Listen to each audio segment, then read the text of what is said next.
Right, so if you've ever stood in the kitchen, stressed the fuck out, and contemplating devouring a full packet of biscuits just for a little bit of comfort, hold that thought just for a second. Because I've got a weird little hack for you that's going to hopefully stop you from comfort eating, stress eating, binge eating, or any other kind of eating like that, which is really rogue and off key, but it genuinely has some evidence to back it. It's called post-nut clarity, or the technical term, post-climax cognition improvement. And no, I'm not taking the piss or jizz. This might actually be the most unexpected fat loss hack you'll ever hear in your life, but please just bear with me. So if you've ever heard of it, post-nut clarity is that initial sense of clear-mindedness, awareness, and crystal clear thinking after you've, done the deed, either with somebody else or after a little bit of alone time. Bit of you time, if you will. A five-knuckle shot. I'm going to stop with the analogies. You get the idea. You've probably experienced it quite recently. You've probably been a little bit stressed out or a little bit down or a little bit depleted. Then going to have a little bit of a play with yourself. And afterwards you've thought, why was I so stressed? Or, even more likely, you've woke up next to someone after a night out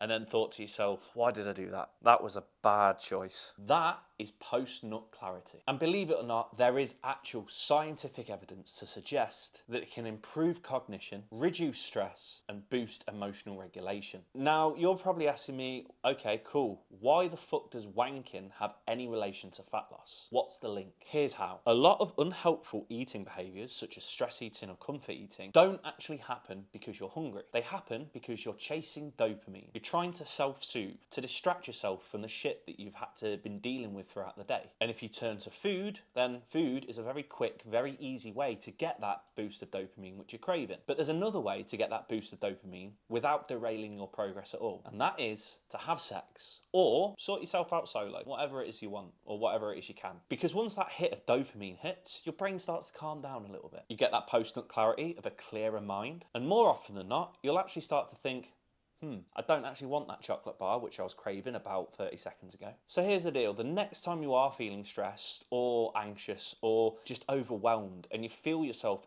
reaching for the cupboard drawers because you just want to sink your face into a packet of crisps or smash off a whole tub of Ben & Jerry's, get some tissues, get some lotion, or clip your fingernails. Then go and have some you time and then reassess whether or not you actually still do want to eat that food. So in regards to the science behind it, let's just ground this for a second, just so you know it's not me bullshitting you. There are studies to suggest that a healthy sex life or even regular regulation of sorting is, you know what, I'm not going to be scientific about it. Having regular wanks can help improve cognitive ability, stress reduction, sleep quality, and emotional regulation. All of these things can massively help improve behaviours, build better habits, and avoid reactive behaviours, i.e. comfort eating. And if we all know that comfort and stress eating is impulsive, emotional, and reaction driven based on the fact that you're craving dopamine, then it makes perfect fucking sense to find a safer, more harmless way to scratch that itch. Because honestly, if a quick solo 30 seconds helps you stop inhaling 2,000 calories, then that's a win in my book, to be honest. Now listen, this is not a magic bullet. Emotional eating is complex and it can't just be solved from